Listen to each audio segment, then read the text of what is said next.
Hey guys, tonight we step softly into a medieval winter, the kind that seeps through stone walls and settles into your bones before you even realize it's there. You're standing at the edge of what you think might be a new year, though nobody around you seems fully certain when that actually begins. Snow crunches underfoot, the sky hangs low and gray, and somewhere nearby, a church bell marks time in a way that feels important, but also strangely vague.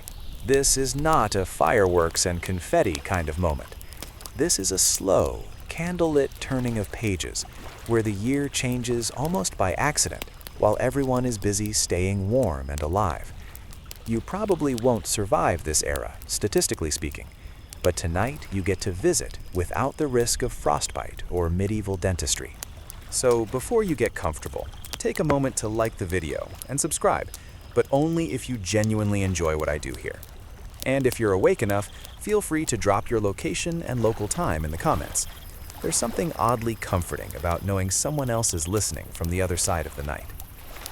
Now, dim the lights, maybe turn on a fan for that soft background hum, and let's ease into tonight's journey together. You begin by realizing that medieval people don't experience time the way you do. There's no glowing phone screen telling you the date, no synchronized clocks, no universally agreed upon calendar hanging neatly on a wall. Time for you here is seasonal and religious, shaped by daylight, weather, and church bells. Winter dominates everything. It presses down on the land and on your thoughts, making the idea of a new beginning feel more hopeful than celebratory. One mainstream historical fact settles in early. During much of the Middle Ages, January 1st was not widely recognized as the official start of the new year. Instead, different regions marked the year's beginning on different dates: Christmas Day, March 25th, or even Easter.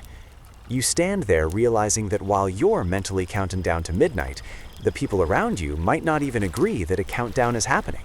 Historians still argue whether this flexibility caused more confusion or simply reflected a worldview where spiritual cycles mattered more than numerical precision. As you walk through a small medieval town, you notice that nothing visually screams New Year. There are no decorations specifically for it.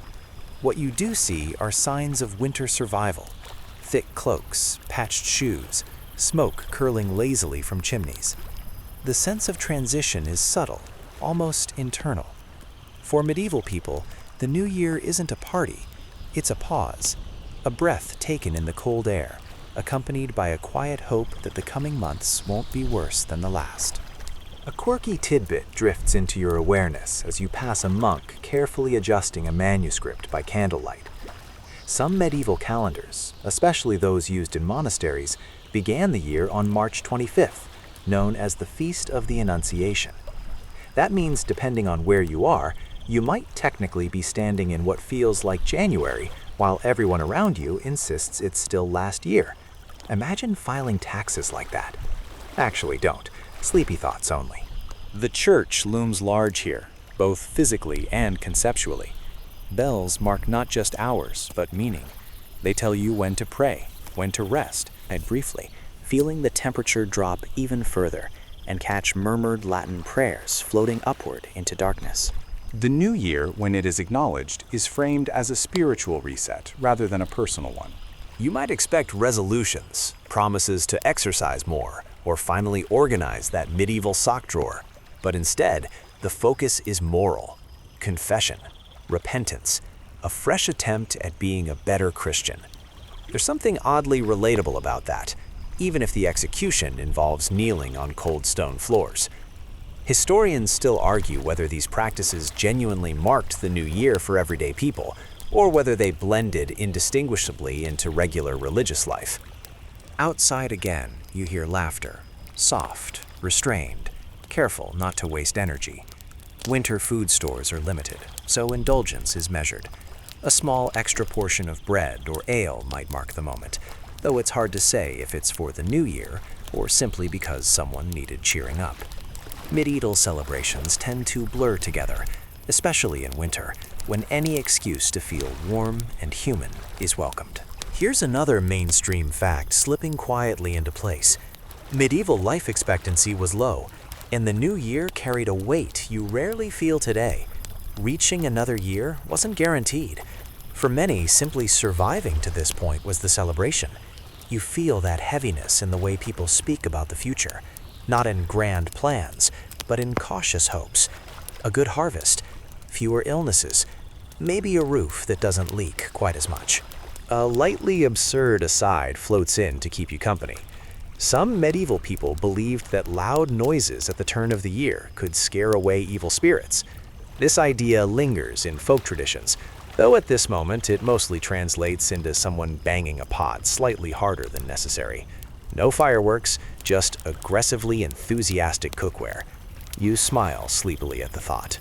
As you settle into this world, you start to understand that medieval New Year celebrations aren't about the moment the year changes.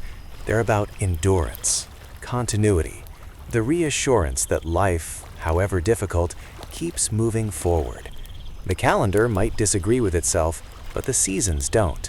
Winter will eventually loosen its grip. Spring will come.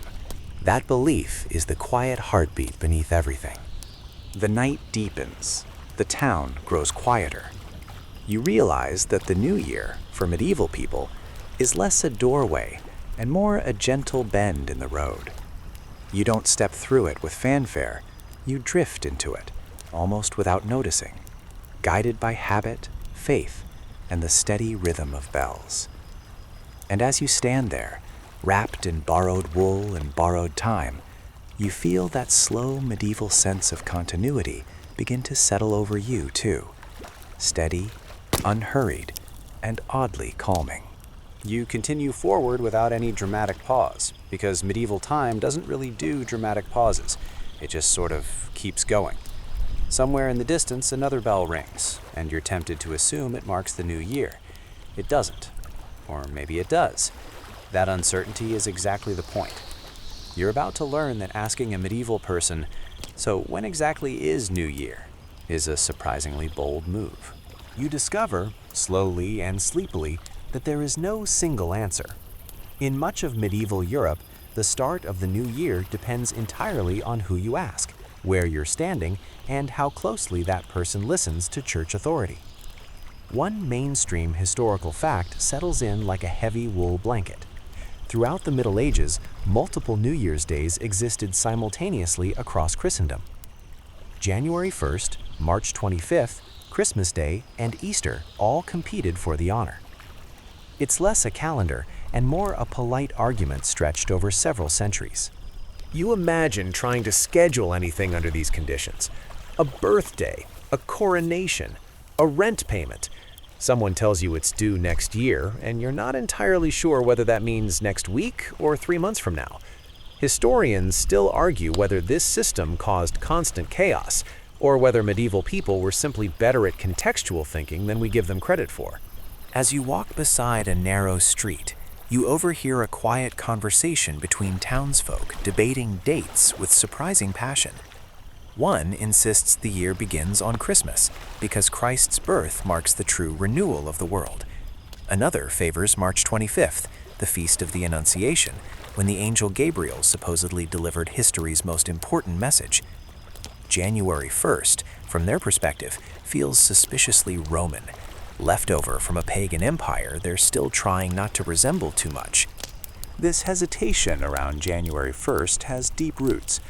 The Roman calendar did indeed begin the year in January, and medieval Christian authorities often viewed Roman customs with cautious suspicion. Some church leaders worried that celebrating January 1st too enthusiastically encouraged old pagan habits, feasting, fortune-telling, and generally having too much fun. You can almost hear the medieval equivalent of a stern warning. We're fine with joy, just not that kind. A quirky tidbit slips into your awareness. In some medieval sermons, January 1st was condemned as a day of sinful behavior associated with masquerades and superstitions. Priests warned against disguises, dancing, and making predictions about the future. Naturally, people did all of those things anyway, just more quietly. Nothing fuels tradition quite like being told not to enjoy it. You begin to sense how flexible medieval timekeeping really is. Years are often recorded not by numbers but by events, the year of the Great Frost, or the year the king fell ill. Dates and documents shift depending on which New Year system the scribe follows. You might read two accounts of the same event that disagree on the year, and both are technically correct. It's comforting in a strange way, like time itself is willing to be a little forgiving. Church influence is everywhere here, guiding not just belief but bureaucracy. Many regions, especially in England and parts of France, adopt March 25th as the official start of the year because of its theological importance. The date symbolizes conception, creation, and divine beginnings. Starting the year in spring also makes intuitive sense in an agricultural society. You can feel that logic in your bones as the frozen fields wait patiently beneath the snow. Still, January 1st never fully disappears. In cities with stronger Roman traditions or trade connections, it continues quietly, stubbornly, like a habit that refuses to die. Merchants may acknowledge it for contracts. Scholars might use it when copying classical texts. Ordinary people, they mostly shrug and keep doing what they've always done. Historians still argue whether medieval peasants even cared about the exact start of the new year at all. For many, the agricultural cycle mattered far more than calendar dates. Plowing season, harvest time, lambing season, these were the real markers of life. The new year, whichever day it fell on, was secondary to whether the ground would thaw and the crops would grow. You pause near a scribe's workshop, where parchment sheets lie stacked like sleepy birds. Dates are being carefully written, scratched out, and rewritten. A single document might use one dating system for the year and another for the month. Nobody seems too bothered. Consistency is nice, but survival is nicer. Another soft chuckle sneaks in as you imagine modern apps trying to handle this. Your meeting is scheduled for next year. Which one? Exactly. Medieval people didn't need notifications to remind them. Life itself provided plenty of reminders, usually in the form of hunger or cold. Despite all this confusion, the idea of renewal still matters. Even if people can't agree on the date, they agree on the feeling. The turning of the year is a moment to reflect, to pray, to hope for stability. You feel that shared emotional rhythm pulsing beneath the surface, tying together monks, merchants, farmers, and nobles alike. As night settles in again, you realize that medieval New Year isn't a single point in time. It's a season of overlapping meanings. January whispers of Roman order. March sings of divine beginnings. Christmas glows with sacred birth. Easter promises resurrection. The year doesn't start once. It starts whenever people need it to. And as you move gently onward, carrying this soft confusion with you, you find it oddly comforting. Time here isn't rigid. It bends, it breathes, it allows room for uncertainty. And that, you think drowsily, might be the most medieval thing of all. You don't step away from the calendar debate so much as drift sideways into a quieter space, one where arguments soften into ritual. The church is never far from you now. Even when you're outside, its presence hums in the background, like a low note held forever. Stone walls rise, candles flicker, and the new year, whenever it's supposed to be, slides gently into a rhythm of prayer rather than celebration. You enter a parish church just before dawn. The air is cold, sharp, and smells faintly of wax and damp wool. A few figures kneel in silence, their breaths fogging slightly.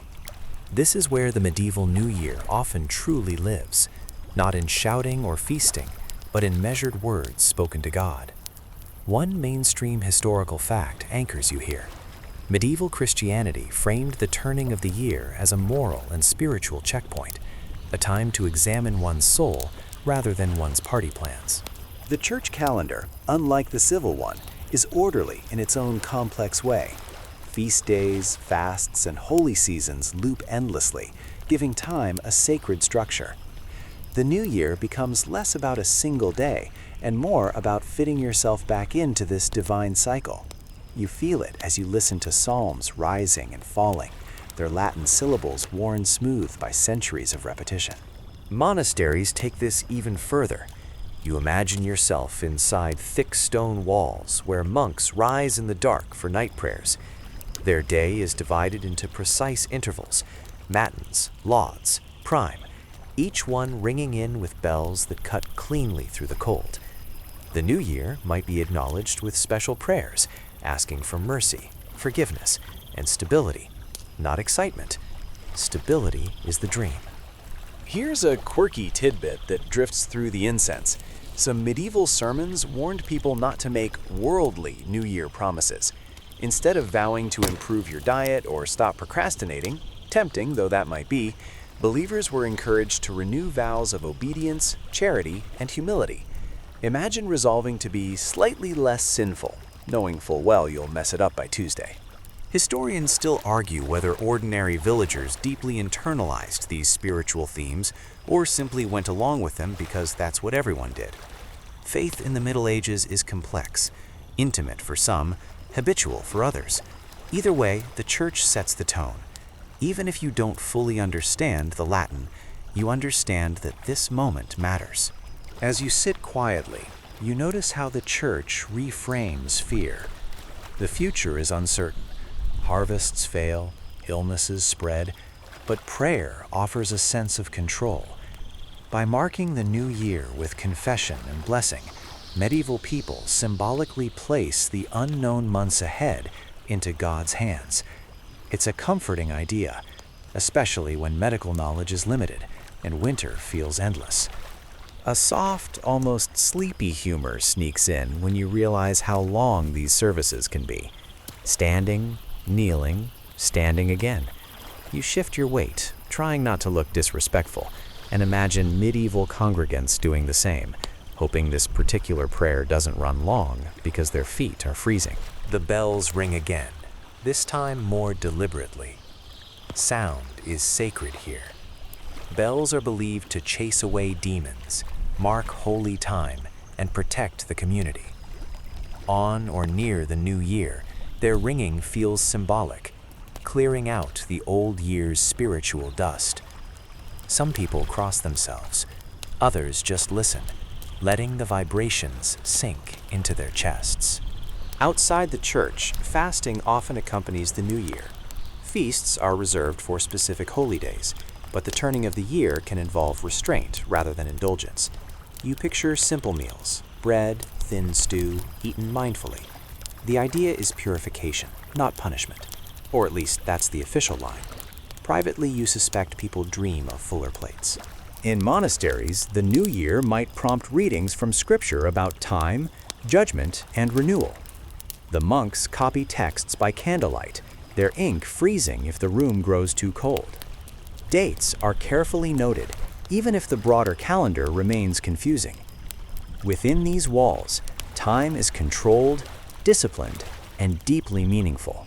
Historians still argue whether monastic practices influenced lay celebrations or remained largely separate worlds. Did villagers absorb these rhythms fully, or did they simply nod politely and return to their own traditions?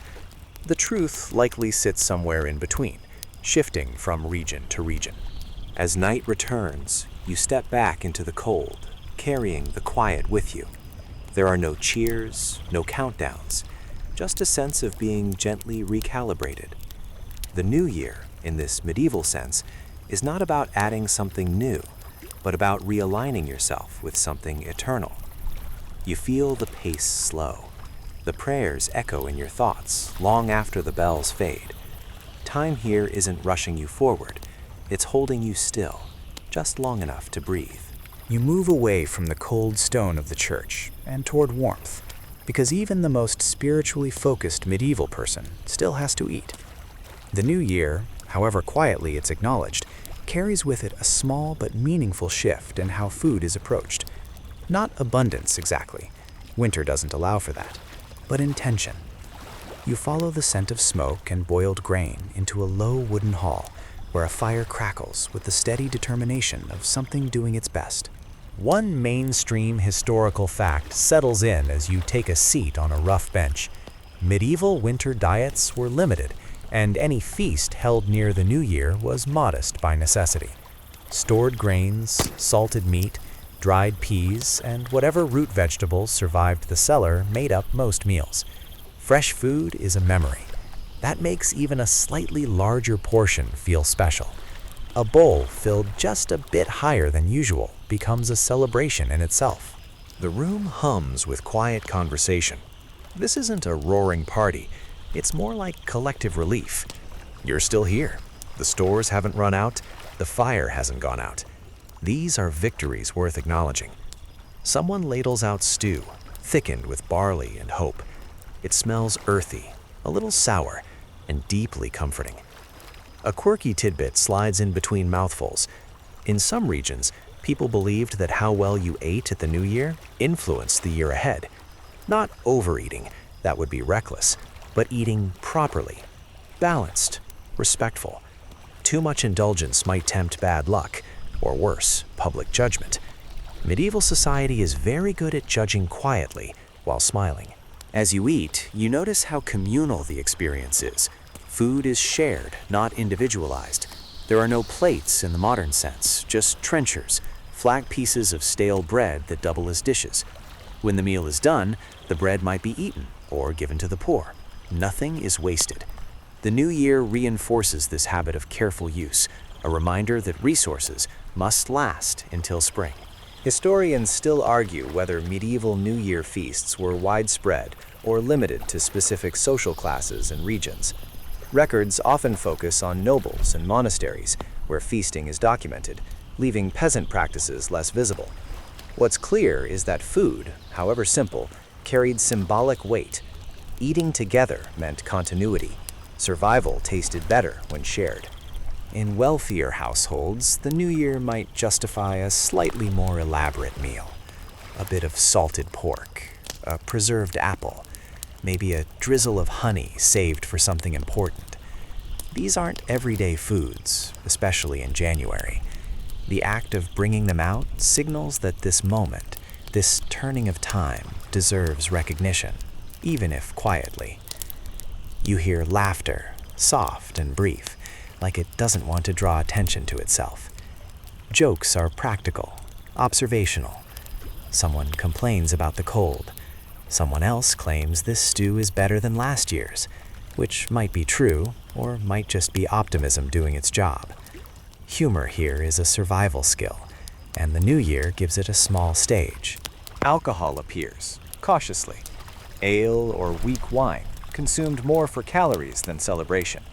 It warms the body and dulls the edges of winter. There's no drunken revelry. Drunkenness is frowned upon, especially near a morally significant time. Still, you notice how people linger over their cups, letting the warmth stretch. A light modern aside drifts through your thoughts as you realize how different this is from your own New Year's meals. No countdown snacks, no glittery drinks, just nourishment, intentional and unadorned. It's oddly grounding, like the food itself is saying, "We're still here. That's enough." In monasteries, New Year meals follow strict rules. Silence may be observed. Portions are measured. Yet even here, the day might warrant a slightly improved dish, a bit more bread, a better quality vegetable. The monks notice, even if they don't comment. Small mercies matter when life is disciplined. Historians still argue whether medieval people consciously linked these meals to New Year symbolism, or whether modern interpretation reads too much into necessity. But symbolism and survival are tightly intertwined here. When food is scarce, every meal carries meaning, whether you name it or not. As the meal winds down, bowls are scraped clean. The fire is tended carefully. Fuel is precious. People pull their cloaks tighter, preparing to step back into the cold. The new year hasn't been announced with fanfare, but it's been acknowledged in warmth, fullness, and shared presence. You rise slowly, feeling the weight of food settle pleasantly. Outside, the night waits. Winter hasn't changed, but something subtle has shifted. The year has turned, not with noise, but with nourishment. And that, you sense, is exactly how medieval people prefer it. You step away from the warmth of the hall and back into the open land. Because for most medieval people, especially peasants, the new year isn't centered on churches or tables. It's tied to the fields. Even now, in the dead of winter, the soil waits beneath frost and snow, quietly holding the future. You feel it under your boots as you walk, that unspoken understanding that everything ahead depends on what this earth decides to give. One mainstream historical fact settles gently into place. Medieval peasant life revolved around the agricultural calendar, and the idea of a new year mattered most in relation to planting and harvest cycles. Dates on a calendar were abstract. What mattered was when the ground could be worked, when seeds could be sown, and whether the weather would cooperate.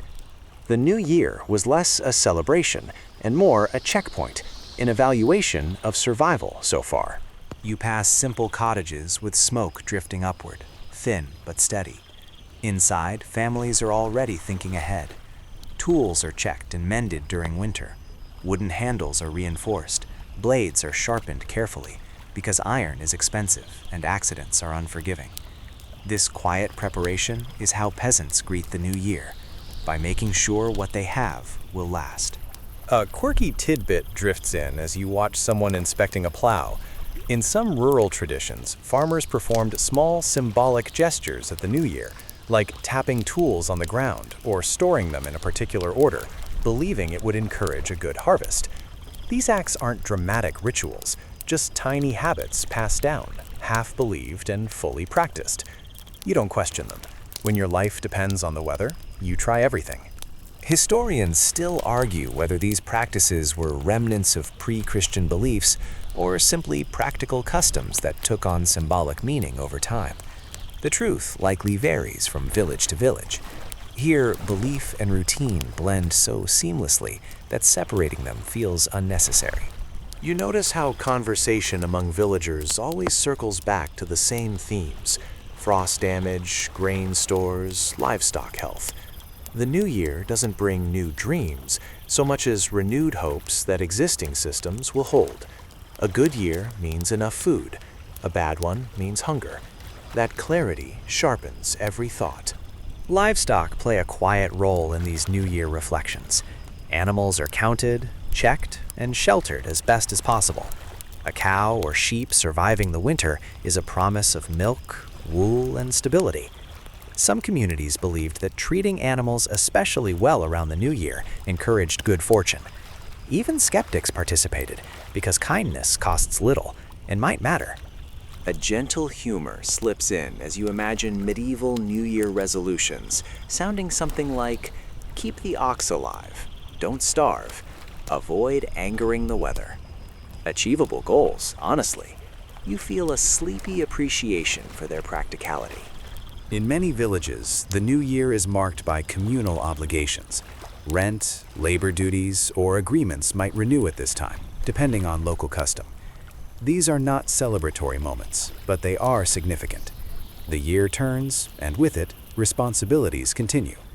You sense both resignation and comfort in that continuity. Historians still argue how aware peasants were of official New Year dates used by lords or church authorities. Some likely knew, others probably didn't care. What mattered was when obligations were due and when work began. Time, again, bends around necessity.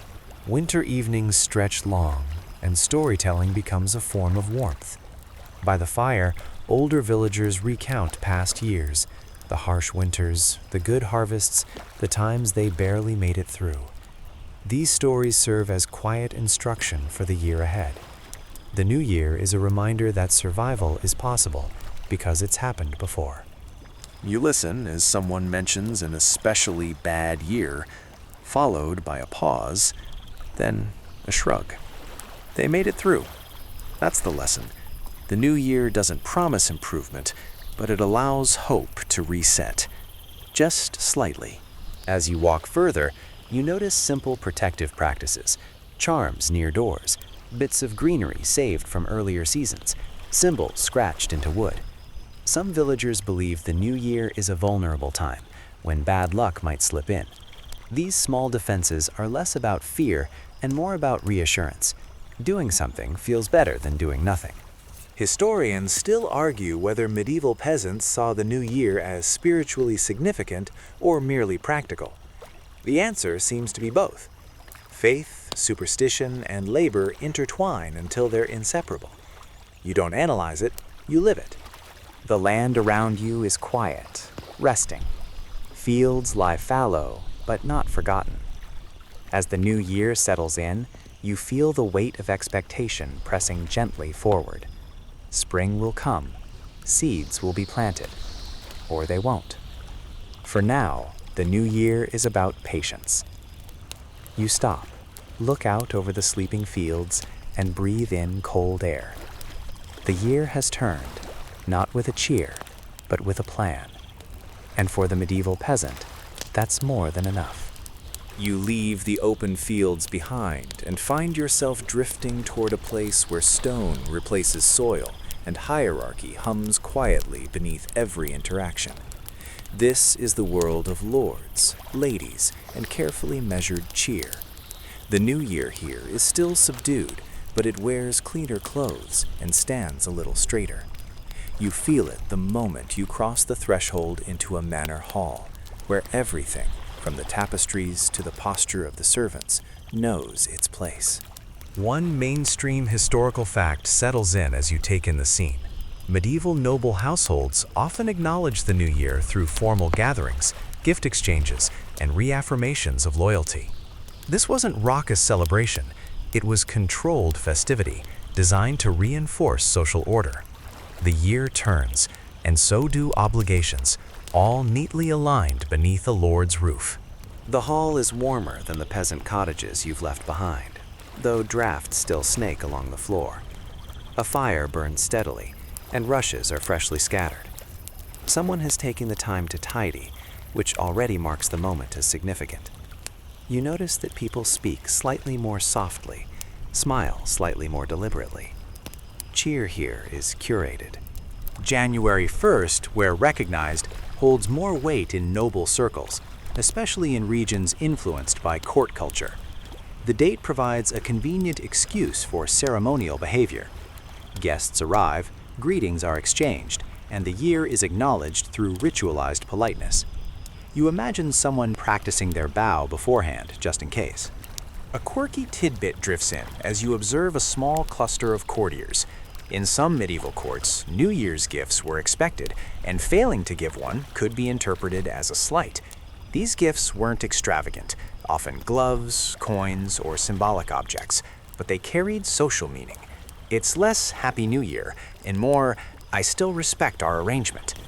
Historians still argue whether these gift exchanges were genuine expressions of goodwill or thinly veiled political maneuvers. The answer, you suspect, is both. Medieval nobility excelled at blending sincerity with strategy. You can admire the craftsmanship while also noting the subtext. You watch as a lord receives visitors, each offering greetings and perhaps a small token. In return, he acknowledges them, sometimes with a gift of his own. This reciprocity matters. The new year becomes a moment to reaffirm bonds. Who owes who stands where, and who remains in favor. It's social accounting, but with nicer tableware. Food appears again, though more refined than what you saw in the village. Better bread, more meat, spices, used sparingly but deliberately. The feast isn't excessive. It can't be, not in winter, but it's noticeably elevated. The contrast is intentional. Nobles celebrate not by abundance alone, but by differentiation. A light modern aside slips in as you realize this is the medieval version of a work function. Everyone is on their best behavior, laughing at the right moments, careful not to offend. Even relaxation has rules. You resist the urge to check your phone, which would immediately mark you as some sort of sorcerer, as is renewal and prosperity. It's not unlike your own habit of saving a nice outfit for a special occasion, except here it quietly announces your status to everyone in the room. In royal courts, the new year can carry even greater significance. Chronicles mention ceremonies, public audiences, and sometimes proclamations. These moments allow rulers to present stability. The year turns, and the kingdom still stands. That reassurance matters, especially in times of political uncertainty. Historians still argue how widespread these practices were outside elite circles, and how much ordinary people even knew about them. But within these walls, the meaning is clear.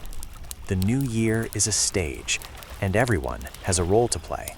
Music may drift through the hall, soft, measured, never overwhelming.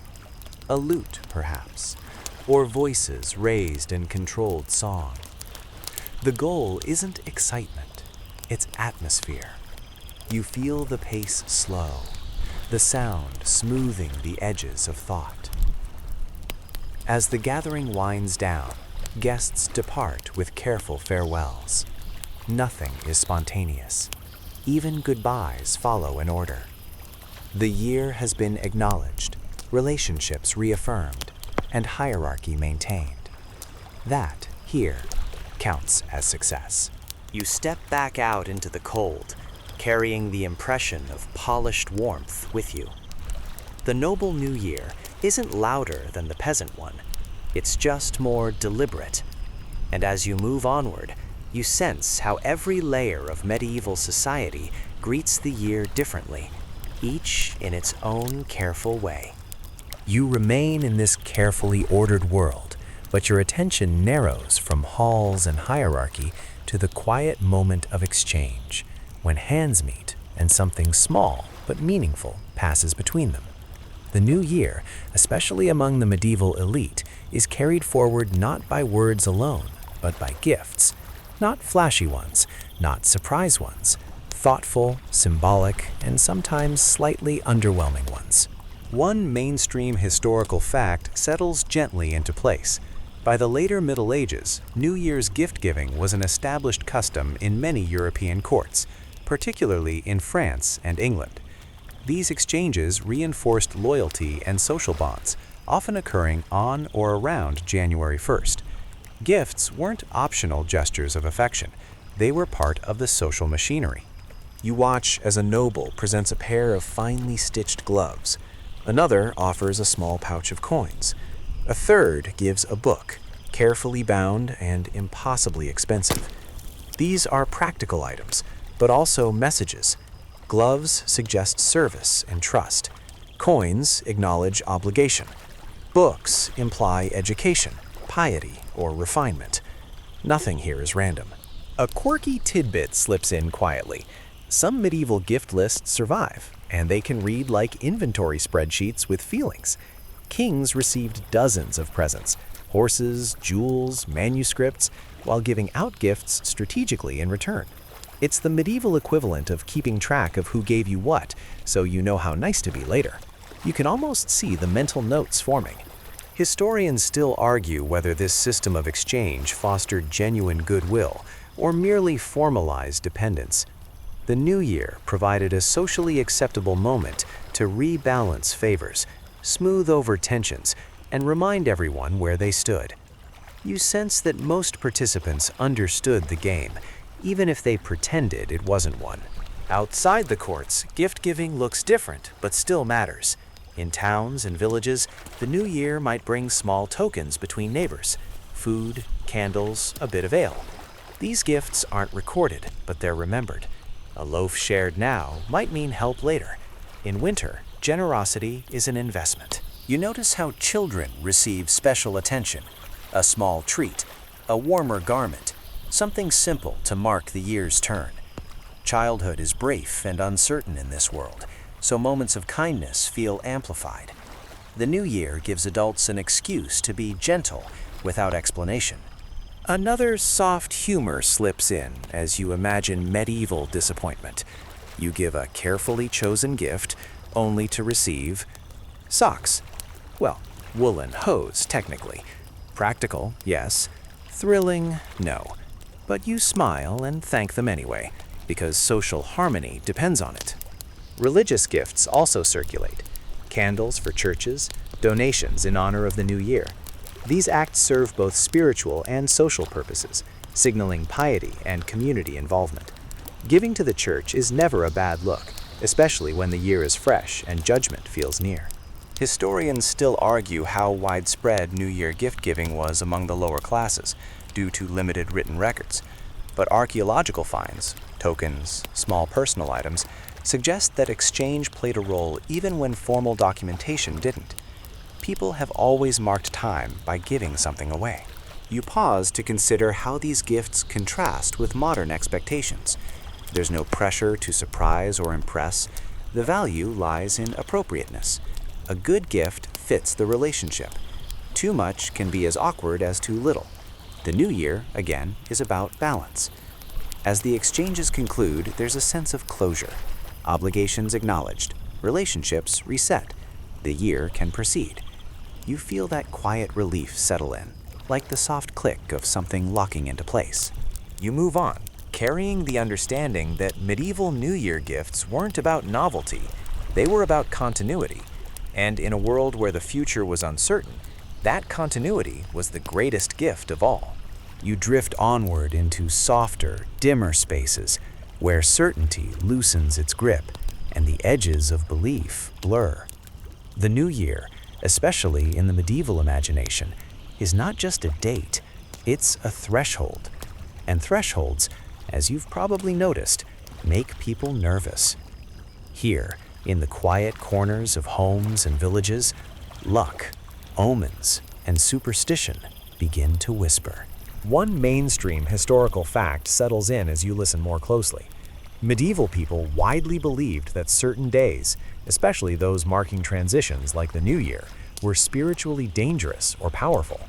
The turning of the year was thought to weaken the boundary between good fortune and misfortune.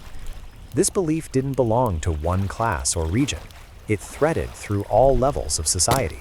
You notice small, deliberate actions taking place. Doors are checked, fires are carefully maintained, words are chosen with care. Saying the wrong thing at the wrong moment might invite trouble. The new year demands politeness, restraint, and a little extra mindfulness. You sense how behavior itself becomes a protective charm. A quirky tidbit drifts in quietly. In some medieval communities, people avoided lending items or letting fires go out on New Year's Day, fearing it would drain luck from the household for the year ahead. Imagine refusing to lend a neighbor a candle because destiny might notice. Awkward, but understandable when you believe fate is listening. You walk past a doorway where greenery, perhaps holly or ivy, still hangs, saved from earlier festivities. These plants are believed to ward off evil and invite good fortune. Their leaves crackle softly in the cold air. You don't question it. Green means life, and life feels especially fragile right now. Historians still argue whether these superstitions stem from pre-Christian traditions or developed organically alongside Christian belief. The medieval mind doesn't draw sharp lines between sacred and magical. Prayer and superstition coexist, sometimes uneasily, often seamlessly. You might cross yourself and knock on wood without seeing any contradiction. Inside a home, you hear murmured conversation about dreams. Dreams near the new year are thought to be meaningful, possibly prophetic. Someone recounts a strange image they saw in sleep. Others listen seriously, nodding. Interpretation is cautious. No one wants to jump to conclusions, but ignoring a sign feels risky. Another light humor slips in as you imagine medieval overthinking. You sneeze. Is that a bad omen? A good one. Better not risk it. Say a prayer, just in case. The mental load of managing invisible forces is exhausting. No wonder bedtime comes early. Certain animals attract special attention at the new year. Livestock behavior is watched closely. A restless cow or an unusually quiet hen might signal something. Even wild creatures matter. Birds seen on New Year's Day are sometimes interpreted as signs of the coming year's fortune. You find yourself glancing upward, just to be safe. Historians still argue how seriously people took these signs versus how much they were discussed out of habit. But habit itself shapes belief. When everyone around you pays attention, you do too. Noise, or the lack of it, plays a role. Silence can feel dangerous at the year's turning, inviting unwanted presences. A bit of sound, talking, bells, or even banging household objects helps push the old year out and keep the new one clean. You remember those pot-banging villagers from earlier and feel a sleepy appreciation for their enthusiasm. Food carries superstitious weight as well. Certain items are favored, others avoided. Eating well is encouraged, but eating the wrong thing might bring misfortune. The rules vary by region, but the intent is the same. Control what you can, symbolically, in a world that offers little control otherwise. You feel how these practices create a sense of agency. The new year becomes manageable if you can influence it, even slightly. Light a candle, say the right words, avoid the wrong actions. It's not about guaranteeing success, it's about feeling prepared. As night deepens, these rituals fade into routine. No dramatic moment announces success. You simply trust that you've done enough. The year will unfold as it will. You move on, carrying the quiet knowledge that medieval New Year celebrations aren't just about marking time. They're about negotiating with uncertainty. And in that negotiation, superstition offers comfort, structure, and just enough hope to sleep. You remain in that uneasy space between the old year and the new, where silence feels suspicious and sound feels protective. If superstition whispers, noise answers back. As you move through medieval streets and villages, you begin to notice how deliberately people shape the soundscape around the new year. This is not accidental background noise. This is noise with a job. One mainstream historical fact settles into place. Bells held enormous spiritual and social importance in medieval Europe. Church bells marked time, called people to prayer, warned of danger, and were believed to possess protective powers. Around significant moments like the New Year, their ringing took on added meaning, acting as a sonic boundary between what was ending and what was beginning. You pause as a bell tolls slowly in the cold air. The sound travels far, reaching fields, homes, and sleeping animals. Bells are thought to frighten away demons, storms, and misfortune. They don't just announce the new year, they cleanse it. Each vibration feels like it's sweeping the air clean, even if only in the imagination. A quirky tidbit drifts in as you listen. Some medieval bells were ritually baptized, given names, and believed to possess personalities. People credited them with calming storms or protecting towns. If you're going to rely on a bell to guard your future, you might as well treat it like a respected community member. Beyond bells, other sounds join in. In villages, people shout greetings, sing short songs, or bang household objects together. This isn't joyful chaos, it's purposeful clamor. Noise fills the spaces where bad luck might linger. You think back to earlier pot banging and realize it wasn't random at all. It was defensive acoustics. Historians still argue whether these noisy customs were officially sanctioned or quietly tolerated by church authorities. Some clergy encouraged bell ringing while discouraging folk practices they deemed excessive. The result was a blend: formal ringing from towers paired with informal noise at ground level. The new year was covered from all angles. You notice how sound also brings people together. Even those who stay indoors can hear the bells. Participation isn't optional. The entire community is wrapped in the same auditory blanket. It's comforting in a collective way, like knowing everyone is hearing the same thing at the same time. A light humor sneaks in as you imagine medieval complaints. Someone grumbles that the bell woke them too early. Someone else insists it's necessary. You smile, recognizing the timeless nature of noise debates. Some things truly never change. Music sometimes follows. Simple tunes, repeated endlessly, easy to remember. Songs about saints, seasons, or survival. These aren't performances, they're shared expressions. The new year gives people permission to be heard, even briefly.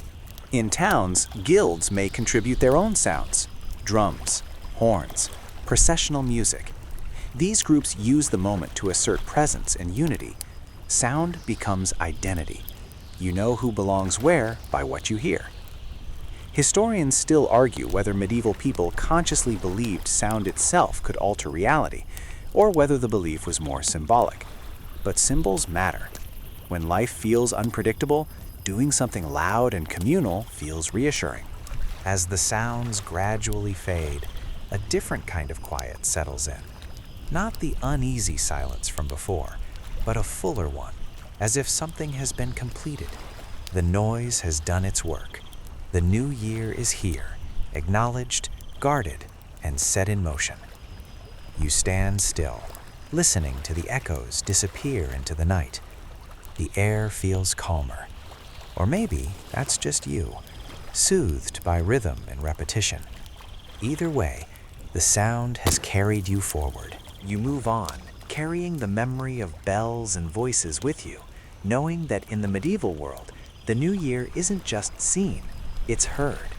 You drift from the ringing of bells and clattering pots toward a quieter, warmer space again, where the act of eating and the symbolism of food merge. In the medieval imagination, what you consume during the new year is never just sustenance. It's a subtle ritual that shapes hope, fortune, and social cohesion. You notice how carefully even the simplest meal is arranged, as if the future itself might taste better if handled properly. One mainstream historical fact settles in gently. Across medieval Europe, certain foods were traditionally associated with New Year celebrations because they symbolized prosperity, health, or protection. Beans, for instance, were often eaten for luck, while a small piece of cake or sweetened bread might signify hope for the months ahead. Meals carried layered meaning, both practical and symbolic. You watch a family gather around a low table, the remnants of winter stored in pots and barrels. Bread is central, dense and hearty, often baked earlier in the week and now sliced for communal sharing. There's porridge, slightly sweetened, and a bit of salted meat, carefully rationed. Each bite is a gesture, a quiet acknowledgement that the year has turned and life continues. Eating together is part of the ritual, connecting the household across generations. A quirky tidbit drifts in as you observe. In some regions, people placed coins inside cakes or puddings during New Year's meals, believing that discovering one in your serving would bring good fortune. It's a simple game, blending surprise, hope, and superstition, essentially a medieval lottery with breakfast. You imagine someone biting down carefully, half excited, half nervous, in case their luck doesn't show. Historians still argue whether these food traditions were widespread or localized to certain regions or social classes. Written records often focus on courts and monasteries, but material evidence, leftover coins, traces of special spices, or ceremonial bread shapes, suggests that similar practices permeated villages as well.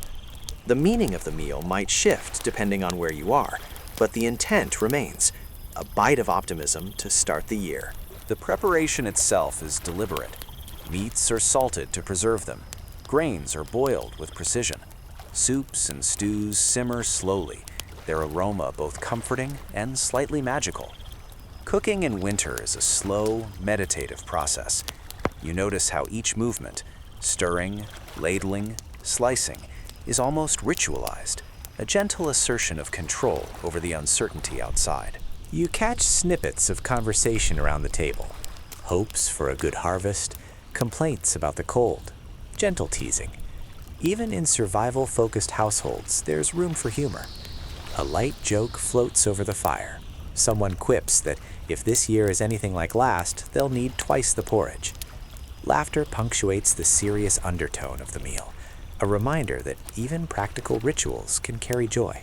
Food also serves a moral purpose. Certain dishes are eaten to honor saints, others to ensure household well-being. Candles may burn on the table, not just for light, but as symbols of divine presence. Eating slowly, carefully, mindfully, these acts are prayers in themselves. You realize that in the medieval mindset, every swallow can carry intention. A modern aside drifts lazily. It's tempting to think of New Year meals as indulgent feasts, but here, indulgence is measured. Survival, not excess, defines celebration. There's a strange comfort in that restraint, the idea that moderation and awareness can guide fortune as much as luck or prayer. Historians still argue how much symbolic meaning influenced everyday consumption versus how much practicality drove these choices. But it doesn't matter much to the people themselves. The gestures are intertwined. Eating for survival and eating for luck are not separate acts. They are inseparable. The meal winds down. Pots are scraped, crumbs gathered, and a quiet satisfaction spreads. Outside, snow drifts lazily over fields and rooftops. Inside, warmth and ritual hold the space. The new year is acknowledged through bite and sip, through care and attention, and through the subtle promise that life continues. You rise from the table, feeling the calm weight of nourishment settling in. The world outside remains uncertain, cold, and indifferent. But within these walls, the new year has been softly marked, and that, in the medieval sense, is everything. You leave the warmth of the kitchen behind and drift into the social spaces of the village, where the new year is observed not with grand ceremony, but with quiet community rituals. The medieval concept of celebration is often less about spectacle and more about connection. You notice how ordinary moments, shared bread, a nod from a neighbor, or the careful exchange of small gifts, carry significance beyond the visible. One mainstream historical fact gently anchors itself as you wander. In medieval villages, the new year was often marked by visiting neighbors and friends, reinforcing bonds of mutual obligation and goodwill. These visits were not extravagant. They involved simple gestures, greetings, and sometimes small tokens. But the act of acknowledgement itself mattered far more than the gift. You pause at a doorway where a few villagers stand, exchanging warm words in low voices. Each person bows or nods slightly, a subtle ritual of respect and recognition. It's less about formality than consistency. The new year is a reminder that social networks endure, even as seasons change and winter presses on. A quirky tidbit drifts into your observation. In some regions, people would carry a small branch, a sprig of evergreen or boxwood, from house to house. Touching it to a friend's doorframe or handing it across the threshold symbolized life, protection, and renewal. No one questioned the gesture. It simply worked, quietly reinforcing the sense of continuity.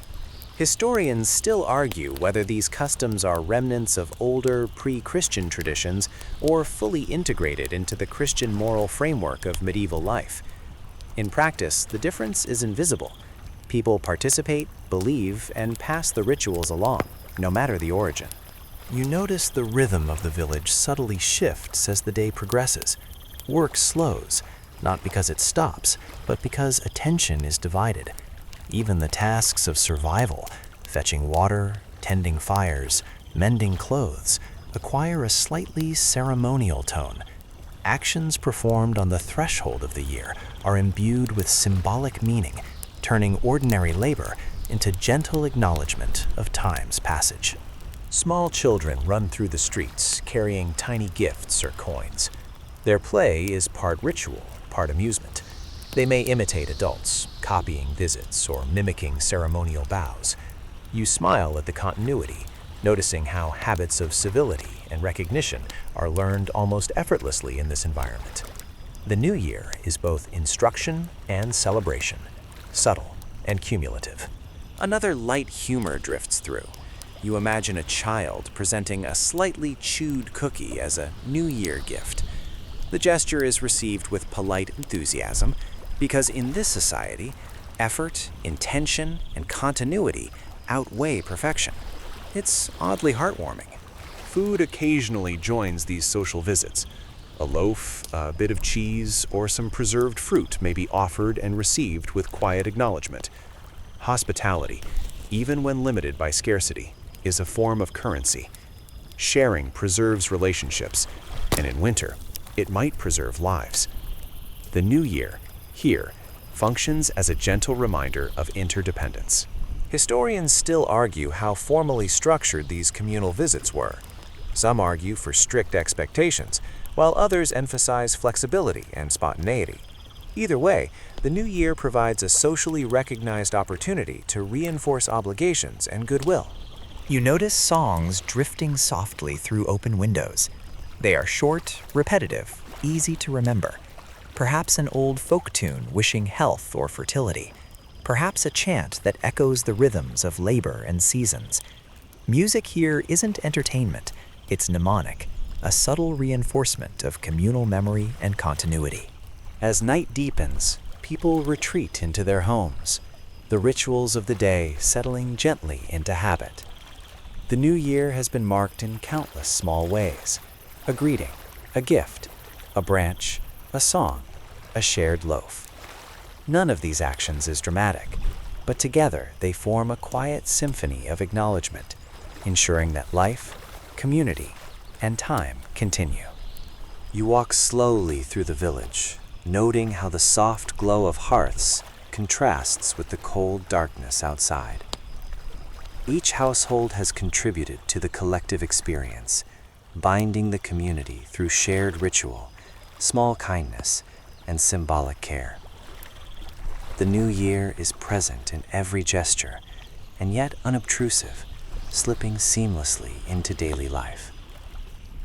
By the time you leave the village square behind, you carry the sense that medieval New Year celebrations exist less as singular events and more as a network of interlocking, repeated gestures. Life itself, observed carefully and respectfully, is the true celebration. And that, you realize with a sleepy satisfaction, is how communities endure, year after year. You continue drifting through the medieval night, leaving the social spaces behind and noticing the subtle ways in which the new year is observed privately within homes. While churches, feasts, and village visits carry social weight, much of the turning of the year occurs in quiet reflection, small acts of preparation, and personal rituals. You feel the intimacy of these moments, like the gentle brushing of a blanket across a sleeping child. One mainstream historical fact settles into place. Many medieval households marked the new year with private prayers, blessings, or simple meditative acts intended to protect the family and encourage prosperity. The day was seen as a liminal time, a threshold in which spiritual attentiveness could influence the months ahead. Even those who attended church or social rituals often reserved this personal space for quiet reflection. You notice how these practices vary widely depending on region, wealth, and belief. In one modest home, a mother lights a single candle on the windowsill, whispering blessings as the flame flickers. In a wealthier house, a family may gather briefly around a decorated table, repeating short prayers or blessings learned from scribes or clergy. The intent is the same: to acknowledge the passage of time and seek guidance, protection, or favor. A quirky tidbit drifts in gently. Some families would use old bread or dough from the previous year, baking it into small symbolic shapes to represent continuity and endurance. Others might keep a tiny bit of last year's honey or salt in a corner, believing that preserving elements of the past would carry stability into the new cycle. You imagine tasting a crumb from such a loaf and feeling, if only momentarily, that you are part of something much larger than yourself. Historians still argue whether these domestic practices were widespread or mainly confined to certain social classes. Written records often favor the wealthy, leaving peasant customs less visible. Archaeological evidence, however, hints that symbolic gestures and personal rituals were far more common than one might assume. Even in sparsely furnished cottages, small acts of recognition and protection mark the year's turning. You sense the rhythm of the household slowing. Winter cold presses against thick walls, muffling the world outside. Families settle into familiar routines, knitting, mending, tending small fires, and whispering words of encouragement or hope. These acts, mundane in isolation, become ritualized because they occur at the new year. Even the simplest attention, folding laundry carefully, repairing a tool, ensuring a flame doesn't die, carries symbolic weight. Another light humor drifts in as you observe. A child may insist on performing the same tiny ritual over and over, tapping a coin on the table or touching the doorframe with a sprig of greenery, prompting a quiet smile from adults who remember doing exactly the same thing in their own youth. Continuity is both comforting and slightly absurd. Food plays a subtle role in private New Year observances. Families might save a morsel for the animals, leaving a small portion on the hearth or windowsill, believing it would ensure protection and fertility for both humans and livestock. Even in scarcity, ritual generosity is maintained. You notice how the act of giving, no matter how small, creates a sense of control in an uncertain world. Historians still argue how consciously symbolic these practices were versus how habitual. Perhaps the gestures began as practical actions, saving grain, checking fire safety, or feeding animals, but over time they accumulated layers of meaning. The new year transforms routine into ceremony without requiring elaborate planning. As night deepens, the household settles into sleep, but the quiet rituals linger. A candle burns low, a coin rests in its corner, and the small gestures of the evening weave a subtle thread of hope through the home. The turning of the year has been acknowledged, protected, and personalized. You notice how peace here is deliberate, soft, and cumulative, a contrast to the noise, bells, and public gestures of earlier observations. Walking slowly away from the cottages, you carry the sense that the medieval New Year is not a single event, but a spectrum of practices. Some are public. The night wraps around you gently, carrying the warmth of fires, the whispers of blessings, and the soft scent of preserved food and smoke. In this quiet, intimate space, the New Year feels neither urgent nor overwhelming. It is simply present, a gentle, guiding pulse, marking the subtle, persistent turning of time. You leave the intimate domestic scenes behind and drift into the spaces where craftsmanship and skill shape the rhythm of the new year. In medieval towns and villages, artisans and tradespeople participate in the turning of the year through their work, subtly blending labor with ritual. Even in the midst of winter, when the land is still and cold, the hum of activity carries a quiet acknowledgement of continuity. One mainstream historical fact anchors itself gently. Certain trades observed the new year with small customs intended to ensure prosperity, success, or protection in the coming months. Blacksmiths, carpenters, bakers, and other artisans would often perform specific tasks at the threshold of the year, whether it was sharpening tools, blessing equipment, or simply completing one final task before the new cycle began. Work itself could become a form of ritual. You watch a blacksmith tapping a freshly forged blade with careful precision. Each strike is deliberate, measured, almost meditative. The tools are checked and cleaned, bellows oiled, and ashes raked. There is an understanding that leaving work in disarray as the year begins could invite misfortune. You feel the quiet weight of these customs, the rhythm of labor doubling as a protective charm. A quirky tidbit drifts in. In some regions, craftsmen would mark their workbenches or tools with small symbols, initials, or marks that represented continuity or good luck.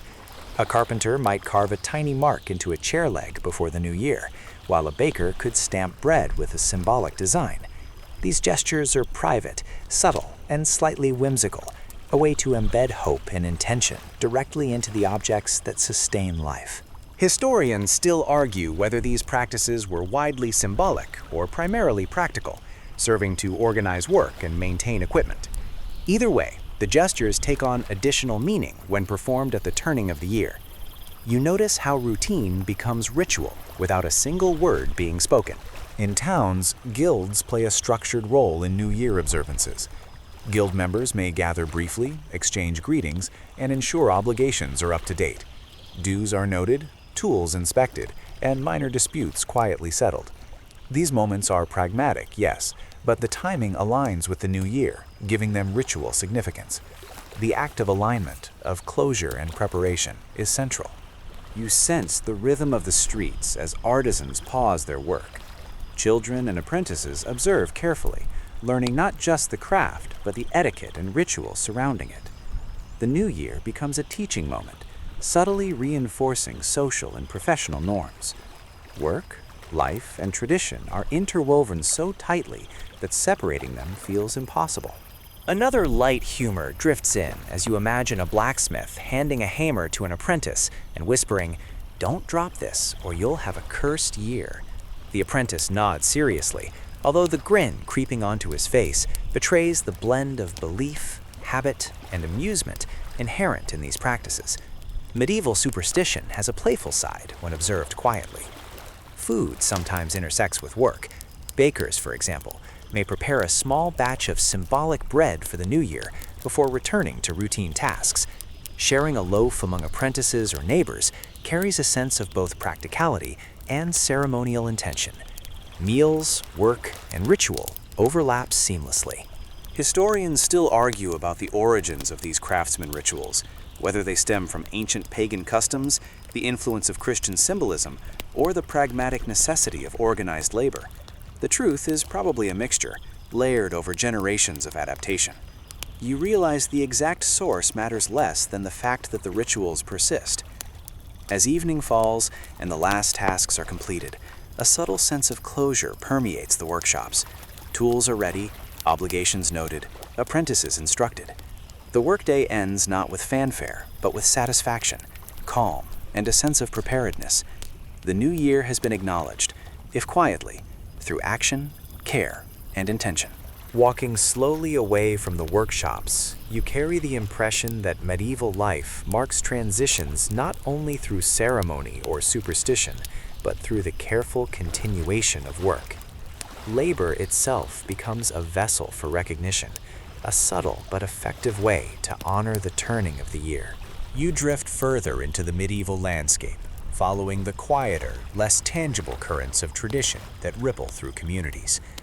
By now, the new year is not a single event, but a series of overlapping observances, personal rituals, and communal acknowledgments.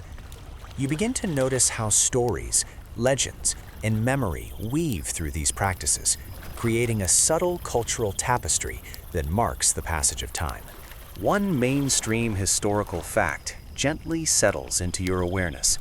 Storytelling, oral tradition, and the recounting of past events were integral to New Year observances in many medieval communities. People gathered not only to share bread or greetings, but to remember what had passed, reinforcing lessons, cautionary tales, and collective memory. Narratives themselves became a form of ritual, a way to anchor. You watch a group gathered by a hearth, the flickering fire illuminating faces lined with age and experience. One elder recounts the story of a particularly harsh winter, describing the strategies villagers used to survive and the small acts of cleverness and luck that allowed life to continue.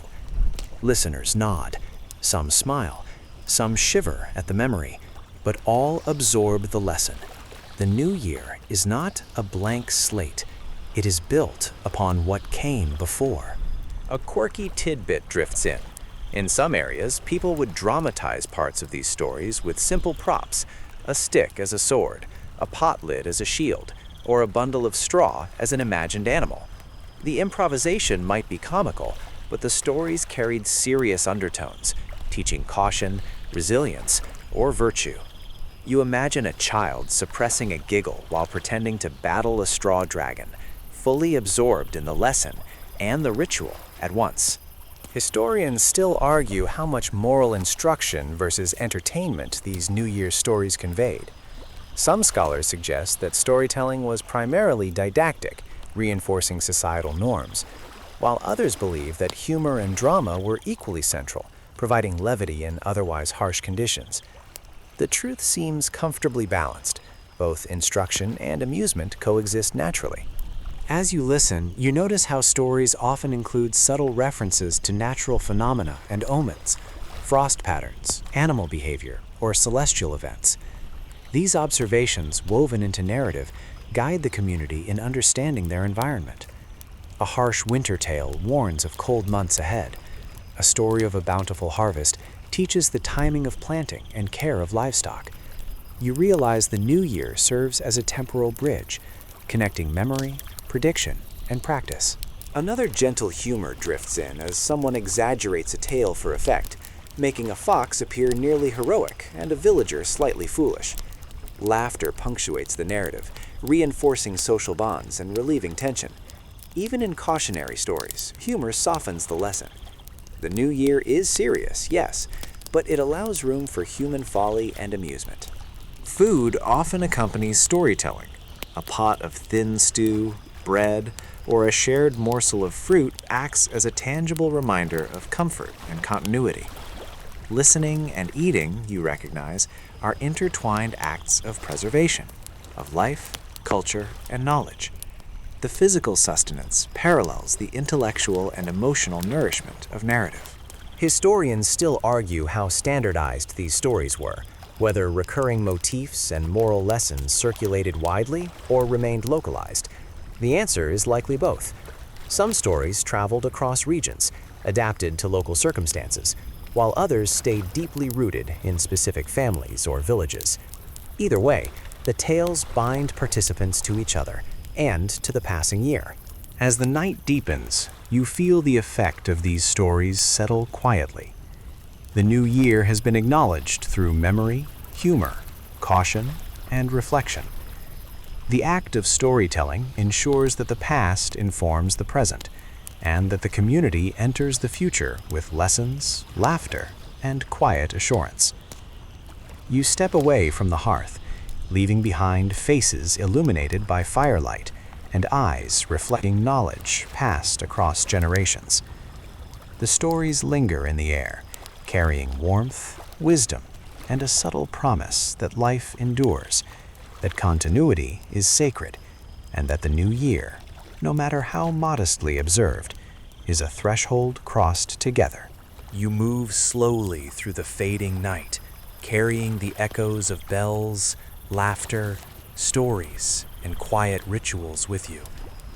By now, the medieval New Year has revealed itself not as a single celebration, but as a network of practices, public and private, social and personal, practical and symbolic. The turning of the year is as much about continuity and resilience as it is about marking a date, and you feel that subtle rhythm gently guiding you forward. One mainstream historical fact settles into place. Medieval New Year's observances were rarely loud or extravagant by modern standards. While some regions and courts had formal ceremonies, most people acknowledged the year's turning through measured actions, blessing a home, sharing a meal, exchanging small gifts, or performing symbolic gestures. These acts are not flashy, but they are enduring.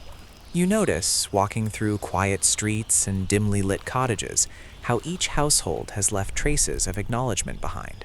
Candles burn low, hearths still glow, and tools, bread, and greenery have been arranged with care. Even the faintest gesture, a sprig of holly, a loaf of bread shared with neighbors, a small mark carved on a tool, signals respect for the passage of time. These seemingly small observances accumulate, like soft layers of snow, shaping the rhythm of the community. A quirky tidbit drifts in. In some villages, people believed that the first visitor on New Year's Day, known as the first foot, could influence luck for the year. Ideally, this visitor carried symbolic gifts, bread, salt, or a coin. You imagine a cautious neighbor stepping across the threshold, carefully balancing their offerings, aware that their entrance might tip fate in favor of the household, or, in a more playful interpretation, spark laughter and teasing for arriving late. Historians still argue how pervasive the first foot custom was across Europe, with records often limited to Scotland and northern England. Yet even in regions where it's less documented, the idea of symbolic visitors in small ceremonial interactions seems widespread. People sought continuity and reassurance in every accessible form, and the new year provided a natural focal point. You notice how timing shapes perception. The very concept of a new year is fluid in medieval life. Calendars vary. Some begin in March, others on Christmas or Easter, and a few on January 1st. Nevertheless, the psychological and symbolic weight of turning time remains constant. Communities adjust, traditions shift, but the desire to mark a transition is universal. Humor and observation remain subtly present. You hear an old villager muttering about last year's frozen river, and someone nearby quips that next year it might just rise again. The jest acknowledges hardship while softening its sting. In medieval New Year rituals, laughter often accompanies solemnity, weaving comfort into necessity. Food, ritual, storytelling, superstition, and social obligations coalesce into a gentle, persistent pattern. You feel the threads of continuity, tools checked, candles lit, stories retold, binding households, villages, and families together. Each action reassures. Life goes on. The year has turned. And even in uncertainty, small gestures maintain stability. Historians still argue to what degree these rituals were consciously coordinated versus evolving organically. The answer lies somewhere in the overlap. Intentionality and habit entwine. The new year is both planned and emergent, a social and personal negotiation with time. As the night stretches toward dawn, you notice the pace slowing, both in the streets and within yourself. The world outside remains cold and indifferent, but inside hearts and homes, the new year has been acknowledged, nurtured, and gently protected. It has been marked by intentionality, however modest. Now, as your own pace slows and the weight of the day's imagination settles, feel the comfort of quiet continuity. The medieval New Year is not a storm of spectacle, but a gentle turning of time, marked in small, deliberate acts. Candles still burn low, bread still rests on tables, and stories drift in the memory of hearths. Each gesture, whether a gift, a whispered prayer, or the careful checking of a plow, carries intention and reassurance. The world outside may be cold, uncertain, and vast, but here, in these quiet rituals, there is order, warmth, and care. Breathe deeply and let the rhythm of past centuries guide you. The bells have tolled, the animals have been tended, the hearths are steady, and the stories are told. Each act intertwines with the next, a soft chain of hope and resilience. Even if you never lived in a medieval village, imagine the flicker of firelight on walls, the gentle chatter of neighbors, and the rustle of greenery hung for protection, all fading softly into night. Let your thoughts drift like snow over the village roofs, slowly, quietly, without urgency. The new year has been welcomed, acknowledged, and preserved. You have walked its streets, listened to its tales, and shared in its small but profound rituals. Now let the warmth, the calm, and the rhythm of continuity carry you gently towards sleep. End of script. Sweet dreams.